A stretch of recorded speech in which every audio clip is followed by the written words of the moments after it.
All right, everyone, welcome back. We are officially doing Bears Mock Draft 9.0. Thanks for tuning into it. A lot of you have reminded me that it has been 2 weeks since we did Mock Draft 8.0, so it's overdue, I guess, during mock draft season. Everyone wants to see the mock drafts, but to be fair, I have been doing the split-screen mock drafts, which I think are a little more valuable and a little more on point at this point to get different ideas of things, but we're going to do the full mock draft, just mock draft 9.0. This is what Adam says. This is the fantasy draft. We're going to preface it. This is not realistic at all. This is not a realistic draft. This will not happen. Actually, Ryan Poles is in charge of the Bears. This could happen. He's a freaking genius. So if there's one person that could pull this draft off, it's Ryan Poles. So we're going to leave that up to him. But there are some adjustments, players going up and down, some more realistic spots. As you know, when we started doing the mock drafts, Darius Robinson was a 5th, 4th-round draft pick.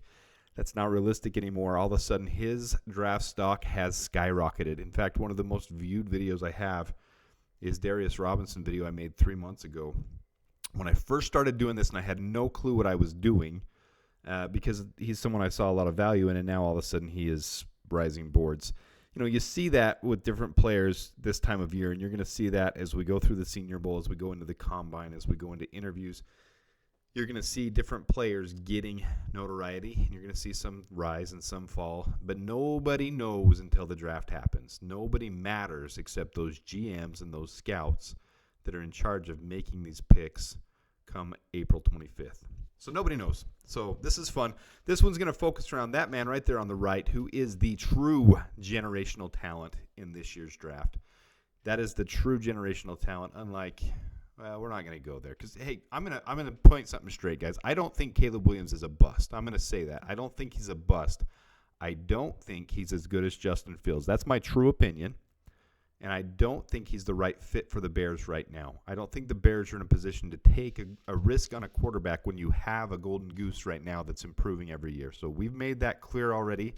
We're going to preface that as we go through this. But here is our draft, and that's going to focus on getting him. And I think we move down to number 2, especially with the stuff that you're hearing about right now with Cliff Kingsbury, that he is probably locked in. It sounds like there's some reports. I haven't seen the official that it's a done deal, but I've seen reports where it's done, where he is going to be the offensive coordinator for the Commanders. And there's one big reason for that. I mean, he's a quality offensive coordinator anyways, but he's already been tied to hitching his career to Caleb Williams. Caleb Williams is from Washington. That would be very interesting for them to be able to trade up and get him and get Cliff Kingsbury. It all seems like it's making sense. The Bears are going to command a haul for that. There's some that I've heard are saying we can get a lot more. I'm going to go on the richer side of this. This is a very rich trade that we would get for the Commanders. And some people are saying, well, why would the Commanders do that if you know the Bears are already going to want to trade it? Well, if the Commanders don't do it, the Bears will look at 3 or 6 or 5 or 8 or 11 or 12 and take the haul. Ryan Poles has already shown he's willing to take the haul. So if someone's willing to give a haul, that will drive that demand. Supply and demand, guys. Supply and demand. That'll drive that demand.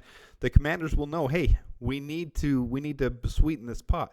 And that's an ongoing conversation that's going to be had between Ryan Poles and them. And he's going to tell. If he wants number 2, he's going to tell him, hey, look, you got to sweeten this. You got to give me a little bit more. This is what I think they come to an agreement on. Some of you have said Daron Payne, and some of you are saying some different players. Terry McLaurin, those aren't realistic. It's from jumping to 2 to 1. This is already a very rich return. 1-2, getting their second rounder, getting our own first rounder back, which essentially means we got Sweat for free. We got Montez Sweat for free in all of this. So thank you, Ryan Poles, for your genius. We're going to get next year's second round pick. And then we're going to get guard center Nick Gates. They are pretty deep on their offensive line, and Nick Gates came in and played very well in a starter/backup role. He actually ended up more of as a starter near the end of the year. Let me go here. Let's see. Here's Nick Gates' contract. He is getting older, and if we trade for him, we don't have to pay much this next year. It's only a couple $1 million. The next year after that, he'll have some on his contract, but I think he's a great option if we're going to draft a center to bring him in with some veteran experience and playing well with where he's at right now. So I like that option of the pre-draft trade, getting Nick Gates as a part of that. So that's what we did in our draft here. All right, so in free agency, before we get to the draft, these are the players I've singled out, guys, and I really do feel like this is realistic. Curtis Samuel, I think, would be so fun just for the storyline of it. And those of you who, we'll go to that in a second. Xavier McKinney, I think, is the best available safety in this free agent class. There's other safeties, but they're going to get tagged. This is a big free agency class of safeties that will get tagged. If you want to see more on that, I put a couple videos on it. This is a really good option for the Bears. Xavier McKinney, I think, would be a great signing for us, and I think it's a very value-friendly signing. We can still draft a safety with where our depth is. We can still draft a safety. You have to rotate throughout each and every game, different players, certain times throughout the game, and there would be an opportunity for a safety to be able to be drafted, gain experience, and come in. It would be good.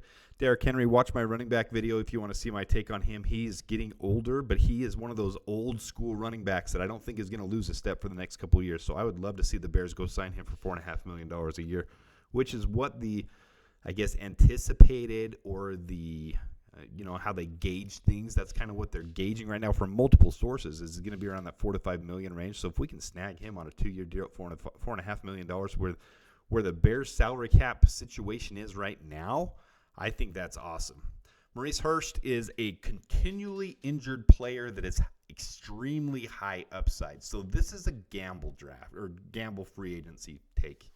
And I think the Bears are in a position to be able to do that with where we're at. And we need that help at defensive line. I would love to see us take that flyer and still draft in the draft to make sure we have security. The Bears are in a different position than they were a year ago, guys.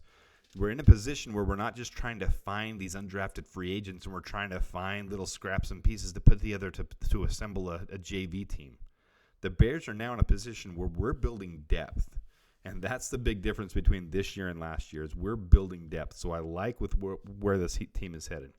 So Curtis Samuel, some of you are questioning whether he's a good signing or not. I want you to think of one thing on this. Curtis Samuel, think about the quarterbacks he's been playing with. And think about what potential he has, and think about what just happened with DJ Moore when he finally came to a quarterback that can accentuate his positive traits. Curtis Samuel, now these numbers down here, this draft profile, Curtis Samuel, I put the wrong word there. I meant player profile. This is a draft video, though, so I put the wrong word, so my bad. Just pretend this is player profile. These guys aren't draft picks. But Curtis Samuel, who played with DJ Moore. You watch my other videos. I think most of you know some of these things by now. But, hey, guys, I've been putting a ton of content out. There's some good stuff. If you got free time and you want to thumb through some stuff, I've got some good videos on some of these guys. So Curtis Samuel, though, look at his – I put these metrics together, and I do it all the time, and you'll see it in my different videos. But his 40 time is 4.31. He's quick. You can't teach speed. It's something we keep talking about. You can't teach speed. His drop percentage on average the last 2 years is 5. So this is a 2-year average, guys. Here's the last 2 years with the Commanders. 5.3% drop percentage. You want your NFL receivers and tight ends below 5. 5.3 is right around average. So that's okay. A couple years ago he was down at 4. So he's good. he needs a solid quarterback to be playing with him. His contested catch percentage is 47.2. His passer rating when targeted is 89.8. He's not DJ Moore, guys. He's not DJ Moore, but who is? Who is DJ? Well, Marvin Harrison Jr.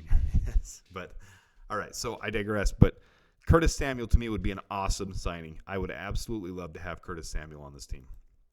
Okay, so with that, here is our salary cap space. Adjusted. You can look through this if you want. Here's the rest of the free agency signings. We re-signed Jalen Johnson. We re-signed Jalen Johnson. We signed Derrick Henry, signed Xavier McKinney, signed Curtis Samuel, re-signed Dylan Cole. Great special teams player. No, he doesn't have a super valuable role as a linebacker, but guys, your linebackers and your tight ends do play a very valuable role on your special teams, some of your running backs and wide receivers as well. Maurice Hurst, we're going to sign him for a cheap value contract. Nick Gates, we got in the trade, and Patrick Scales, we're re-signing him. If it's not broke, don't fix it. Our special teams unit is looking pretty good. And that leaves us with a really, really favorable salary cap, $10 million left after the draft. And that's where Ryan Poles likes to be anyways. It gives you flexibility where if you have struggles or things that you need to take care of midseason, or if you need to extend a player, which will be coming up, Tev Jenkins, if he stays healthy. I think they're watching him this season to see if he can stay healthy, see if he continues to progress, kind of a Jalen Johnson situation, see if he can continue to progress in the last year of his contract. I think Tevin Jenkins, for those of you wondering, is pretty much a lock. Other positions we'll see. There are other positions that have some salary cap coming up, but there's salary cap coming available. And those who don't, we're going to do a salary cap video very soon here, guys. Those who don't understand salary cap, it increases every year. So there is an increase in the salary cap. The league keeps doing better. The salary cap increases, which is a good thing for the players and the league. It all coincides with each other and has its own ebb and flow. But there's other contracts that do have outs in them, like Nate Davis. If he doesn't perform well this year, there's a very favorable Bears out on that contract. The same with Tremaine Edmonds, who had a decent year. He didn't have the type of year he should have for his salary cap number or the contract he signed, but he did have some injury, and I feel like he really played through a lot of that stuff and showed his mentality and his grit. And I think he's going to play a lot better this next year, but he definitely has some improving to do to live up to that contract. Okay, so let's get into our actual draft. Sorry, sometimes I ramble on, guys, but I do appreciate you being here. If you haven't hit the like button, please hit the like button. If you haven't subscribed, please do so. With the second pick, no surprise in the draft, the Bears are taking the true generational talent, Marvin Harrison Jr., wide receiver of Ohio State. I truly believe this is the player we should be going after and targeting, putting down on the paper, no matter what. All right, next, we have a draft day trade. This is by popular demand. This is not what Adam thinks will happen. I put that in several of my threads, people that I'm talking to. I do not think we'll trade down from this number 9 spot, but I'm going to give you guys what you want. You guys want to trade down from number 9. I am taking popular opinion on this mock draft. So the Bears are going to trade down from 9. I tried to find a partner that was realistic, someone who might be trading up. The Steelers have needs. They very much could be trading up for quarterback. They very much could be trading up for cornerback if they want the top cornerback in this class. So this is very similar to the Justin Fields trade, trading up from 20. The Bears traded up to 11. But if there's a quarterback that they love there at 9, if someone falls or if someone that they're targeting, say they love, I don't know, let's just say Jaden Daniels. Say they love Jaden Daniels and he falls to 9 for some reason, and all of a sudden they're like, we're come hell or high water, we're moving up to 9. They will absolutely trade. This is value that they would trade, 20, 84, 120, and next year's first-round pick, and that's very realistic to trade from 9 to 21 for that. And here we go again. We are going to trade down again. We're going to trade down from 20 to 27 with the Cardinals. So the Bears have now traded out of that number 9 spot, which I said very faithfully that the Bears will not do. They will not trade out of number 9. I've said that. I stick to it, but for this mock draft, we're having some fun. We're building draft capital, and Ryan Poles is doing his thing. So the Cardinals want to move up. The Bears move down. It's not a haul, guys. As you get towards the end of the first round, it's less value, but a first and a end of day 2 pick are both very valuable. Actually, first, beginning of the third round. So the Bears get 127 and 368. And from there, we'll start getting into all our draft picks, and we'll just kind of fly through these from here on out. All right, so here's our picks. We got Marvin Harrison Jr. We got 3 seconds, 3 thirds, 3 fourths, and a fifth. So that's why I say this is a crazy mock draft, and we've got a future first and 2 future seconds. Crazy mock draft. Not likely to happen, but if Ryan pulled something like this off, it would not shock me. Now, centers don't usually go in the first round, but Jackson Powers Johnson, as we've had him in our mock drafts before, is rising the boards. He only showed off in Mobile, so I've got him going 27th overall. He might not last till then. Guys, he realistically can go at 20, but if he does, we got him at 27. All right, Tyler Nubin, who I am not shy with on this channel. I think he is, bar none, the number 1 safety in this draft. All right, I hear you guys. Cam Kitchens, I hear it. There's some things I'm worried about with Cam Kitchens. He was targeted this year. I don't have the stats in front of me. I am a stats guy, but his passer rating against him this year was around 115, which is awful. But there's so much positive about Cam Kitchens. His game is more than just a stat sheet, which we talk about with many of these players. But if Cam Kitchens goes and all these players are jumping to the first round, some players fall out of the first round. And who I said was a lock for the first round was Tyler Nubin. Well, in this mock draft, he's falling out of the first round. And while we didn't expect necessarily to take a safety because we already signed Xavier McKinney, you can't pass on Tyler Nubin.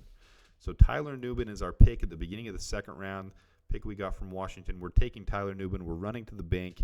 And we're happy as can be because I do believe he is truly a special player at safety. You can put him in day one and he will be special. A guy that we've had in the 4th and 5th rounds, beginning of our mock drafts, and now all of a sudden he is rising boards. He could go in the first round. He realistically could now. Darius Robinson, defensive lineman, Missouri. Dude, he's just going to be a wrecker. I really think this guy is special if we can get him consistent. All right, we've done the trade downs. We're going to do one trade up because there's a player we want to get, and it may not be realistic to wait till 68. So the Bears are going to give away 68, 124, which was the Philadelphia Eagles pick from last year, and a future 5th-round pick to move up 10 spots, and that's what it'll take to do that. So the Bears are trading with the Buccaneers, move up 10 spots, and the Buccaneers do this because they do need some draft capital. They need some stuff back. They're lacking. They don't have a 4th-round pick this year.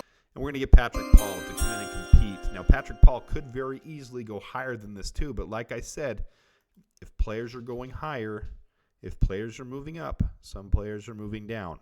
Now, Patrick Paul didn't get a ton of accolades from Mobile, from the Senior Bowl, but there is so much I like about Patrick Paul, and I'm telling you the stuff I've seen on Patrick Paul, the stats, I really like Patrick Paul, and if he lasts till 58, that's why I see the Bears moving up, trading up to get him. He would be either a great starter instead of Braxton or a good swing tackle, probably a good swing tackle year one. All right, with the 73rd pick, we are going to take Christian Haynes, offensive guard, UConn, give us some depth, rotate in with Nate Davis. If Nate Davis is struggling, he'll come in right away, get him some experience. This guy has a ton of potential. We've already talked about Christian Haynes, so there he is. All right, one of my favorite picks in the draft, Cade Stover, tight end, Ohio State, 0.0 dropped passes this year. I really think with Shane Waldron coming in and the 12 personnel sets that he uses, that we could definitely use Cade Stover. And I mean, guys, I've talked so much about Cade Stover. There's so many draft picks that I talk about that I get so passionate about, but Cade Stover is one of those that I don't see the Bears passing up on him, and they very well could take him way higher than 84th because he is such a special player to me.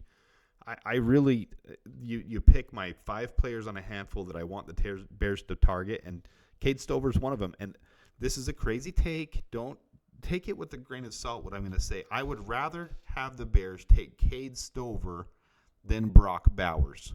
Do I think Cade Stover is better than Brock Bowers? No.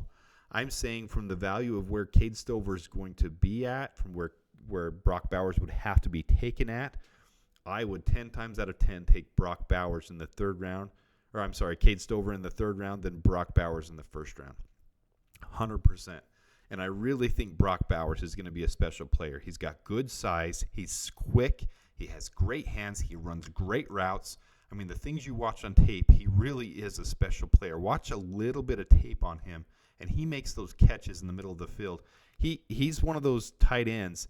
A lot of people say don't draft a tight end because they don't develop in the first couple of years. That's somewhat true. Look at Sam Laporta. That's not always true. I don't think Cade Stover is Sam Laporta, but I think Cade Stover isn't your typical tight end. He's played a lot of other positions. In fact, he played quarterback at one point, and he played linebacker, and he was converted in college to be a tight end. And he loves to hit, and he loves to take contact, and he loves to bowl people over. And he's got hands. He doesn't drop anything. I'm telling you, he doesn't drop any. If it touches his fingertips, he's literally the guy that catches every single thing. So I love Cade Stover. I can't say it enough. He's one of my guys. He's going to be a star to me. All right, 111th, a slot receiver, Malik Washington. He is rising boards. I really like him to come in that slot role. If he could rotate in with Curtis Samuel. Yes, he's small, guys, and yes, these small guys get a lot of knocks on them, but if you watch his tape, if you watch him at the Senior Bowl, let's pause that for a minute. If you watch all the things about him, Malik Washington, I better go back to him if I'm going to talk about him. Malik Washington is the guy that's going to get those contested catches, and we need more of those guys with sure hands. They can go up and get balls, and with Malik Washington, I feel like he's one of those slot receivers that would really excel in that role. All right, next, 122nd pick, we take Audric Estime. I am hot on him, guys. I really like Audric Estime as a running back. We've talked about him before. There's a lot of positive about him. He's a bruiser. He's a big-sized running back, and I really hope that we do take him. He's not a local guy. He went to Notre Dame. He's actually from the state of New York, but I still love him. I mean, Ryan Poles does go for those local guys, and Notre Dame is considered a local guy, so I like it. Audric Estime, bring him in, fill out that running back room. I don't see us re-signing Deonta Foreman.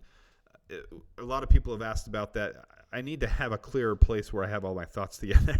But Deonta Foreman had some drop issues. He had some blocking issues, and he wasn't playing well, which is why he got benched at the end of the year. You guys have asked, well, why did he have those scratch starts? What was going on? That's why. If you look into his metrics, he really struggled at the end of the year. It was rough for him. All right, so 145th pick in the 2024 NFL Draft, we're taking Braden McGregor, defensive end that is climbing my boards right now. Good size defensive end. I really like his size. I'm liking more of what I see of him. He's not polished. And then, but this is undrafted free agent. All right, so Joe Milton.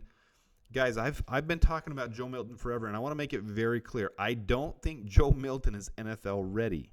He was a backup for a long time. He transferred down to Tennessee. He didn't beat out Hendon Hooker in Tennessee. He's got a cannon for an arm. He literally can throw the ball 90 yards. It's on video. You can go watch it. He can throw the ball 90 yards. His issue, look at that down there, long pass, 67%. He's not accurate, and his mechanics are a little off, but he's got some things that show flashes of brilliance. And from what I understand, he's a student of the game. He wants to get better. He's passionate about this. And I love that about a lot of these players. The players that are passionate and put the time and the research in and want to develop and get better and better, I love those players. I love Justin Fields, who makes this his life, not just his job, not just something he has to go to work for. Some people end up being like that, where this is just a job to them. Joe Milton, from what I understand, he's a student of the game, and I like that. And you see him make some wicked plays. He can sidearm it. He can escape the pass rush. His sack percentage is lower. He does, when he does drop a dime in, he can throw those sideline passes that are just neat. And when he does drop a dime in, he makes you go, whoa, okay, that was pretty cool. So from what I understand, his stock did drop a little bit. And if there's any shot or any way at all that he goes undrafted, or if the Bears make some other trade down and they end up with a 6th-round pick somehow or whatever, I absolutely see them taking Joe Milton as a backup developmental quarterback. I'm going to make it clear. I've never said Joe Milton would come in and be a starter. I've had him in a ton of mock drafts, and that's because I see the potential in him, and I see how neat of a player he could be if he's taken under the right tutelage, and if Kelly gets his hands on him, and if the Bears coaching staff gets a chance to work with him, I can see that being an opportunity for him to develop. So that's what I like about Joe Milton, guys. It's not that I think he's going to come in and take Justin Fields' job. I've never said that. Joe Milton, to me, is a great developmental prospect. 6'5", 235 pounds, and he's fast. So, anyways, here's our draft. And, of course, we'll pick up some other undrafted free agents. That's one of my favorite days, too, right after the draft, is when you see all the free agents that we picked up after. It's fun to dig into those guys and see who we missed and see who ended up becoming a steal for us. There's our future picks, 2 firsts, 3 seconds, a third, 4th, and 2 sixths. That's fun. I mean, this is perpetual. And, guys, the Pittsburgh pick, that first-round pick, we're not going to get this opportunity. And Pittsburgh always makes the playoffs somehow. They always have a winning record. So that first round over and over, those are 2 20 and later picks. So 2 first-round picks, 20 and later. But it's always nice to have 2 picks in the first round. It's always valuable, and you can start building depth like we talked about. Instead of just having to fill scraps for a JV team, we're finally at the point where this Bears team is deep. We've got good contracts. We've got good value contracts. We've got draft capital, and we've got salary cap space. So the Bears are in great shape, and I love where the Bears are headed. King polls. All right, so let's look at the team now. Here's our team. Justin Fields, Joe Milton, Tyson Bagent. Before any of you say the disrespect for Tyson Bagent Israel, guys, Tyson Bagent is a backup quarterback. He is not a starting quarterback in the NFL. If that offends you, I'm sorry. His small sample size is not indicative of the fact that he was undrafted for a reason. Now, can he develop? You already saw that development in year 1. Is he starter caliber right now? No. But I love that he is a backup quarterback on the Chicago Bears. I think he's one of the best backup quarterbacks in the league, and I think he has the most potential of the backup quarterbacks in the league to be able to become something. But is he something right now? No. All right, before I go too deep into that, tight ends, Cole Kmet, Cade Stover, Mercedes Lewis re-signed with us. He wants to keep playing, and hell, he did a good job for us last year, so let him keep playing. Running backs, this is a huge improved room to me. Khalil Herbert, Roshan Johnson, who I think is going to take a major step in year 2. You look at the end of the year last year, and he was getting a lot more reps for a reason, and he was blocking. And the new coaching staff loves their blocking running backs, and he's a great blocking running back. He's going to get some more time. We'll see what he can do. He didn't do what a lot of fans expected, but remember, he was a 4th-round pick, and he was a backup in college, but he was a backup to one of the best players in college. But Roshan Johnson shouldn't have had those expectations as a 4th-round pick, but he is showing bursts and blasts that he can be a very quality rotational role on this team, and I think he is starter quality. Audric Estime, I'm very excited about. Obviously, the Derrick Henry signing is huge for us, and the more the Bears run and pound the ball, the more it's going to help this team. All right, Kari Blasingame on fullback. A lot of teams are going away from the fullback. It'll be interesting to see what this new regime does with the fullback position, because Kari Blasingame is at the end of his contract, and really they're going to expect all the running backs on this team to block. So I don't know. Let's explore that later. Wide receiver room is much improved. DJ Moore, Marvin Harrison Jr., Curtis Samuel, Malik Washington, Tyler Scott, and Velus Jones Jr. Whoa, I like it a lot. Speed, size, different aspects to the entire thing. We might go, instead of another slot receiver with some height, maybe Hayden Hatton, who's riding his rising boards. I think if there's someone you want to pin out as could be a great late-round pick, that's Hayden Hatton to me. His drop percentage super low. He's getting contested catches. He just came from a small school from Idaho, but he's kind of like a Puka. You can't say it's so hard to. Puka Nacua is different, and I'm a BYU fan, and so watching him was pretty neat. But he even came into the NFL doing things he didn't do in college, but he played the same style, and so it didn't change. It just, you expect a little drop when you go from college to the NFL, but he kept that level up. But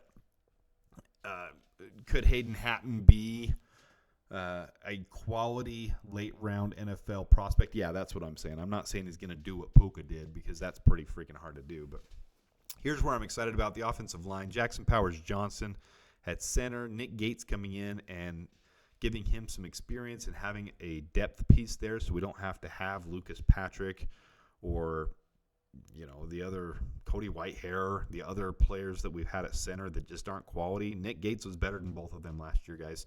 Nick Gates is, and we're getting him as part of a trade piece where he's not worth a whole lot to teams, but he's worth a lot in the trade value to come up from number 2 to 1, not have to give up a first-round pick, but give up a second-round pick in Nick Gates. That's valuable to them and to us. Nick Gates is a huge piece to that, I think. So if you want to see a player that could be coming from Washington, that's my pick right there. All right, Nate Davis, who hopefully has a better year. Tevin Jenkins, who hopefully stays healthy. And then Christian Haynes, who I think is a great piece to come in and learn and get some experience in his first year, not putting the pressure on him to start. Good piece there. Darnell Wright, Braxton Jones, Patrick Paul. That is a great tandem right there. And I only expect good things from Darnell Wright in year 2. I think he's going to improve tremendously. He already had a great year, but I do see him taking the step up and being a top 10 right tackle in the league. Patrick Paul could compete with Braxton Jones to beat him out of his job, or he could get some quality depth in the first year. I really see him more as a backup piece this year, getting some good experience, and Larry Borum shouldn't see the field. And last, we have our defense, and to me, this is very exciting. Montez Sweat, Darius Robinson on the other side, DeMarcus Walker rotating in, Braden McGregor as a rookie. Dominic Robinson won't really have a place on this team, and we're just buying his contract at this point. Might not even make the 53-man roster this year. I don't think that should shock anybody. We'll go into metrics more. If you want to look at my defensive end piece on the Chicago Bears breakdown, you can do that. Andrew Billings, Maurice Hurst is a free agent. Hopefully he stays healthy. But with the 2 young second-year players, Gervon Dexter and Zach Pickens, who I think are going to take major steps this year, that's a great defensive front. In the secondary, we've re-signed Jalen Johnson, Tyreek Stevenson, Kyler Gordon.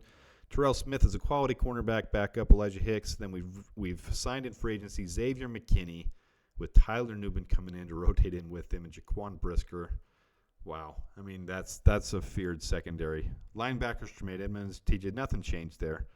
And then our special teams, nothing changed there. So There is our mock draft 9.0 fantasy draft. Not realistic, but hey, if someone can pull it off, Ryan Poles can pull that off. So with that, thanks for tuning in. Hit the like button. Please subscribe if you haven't. And until next time, bear down.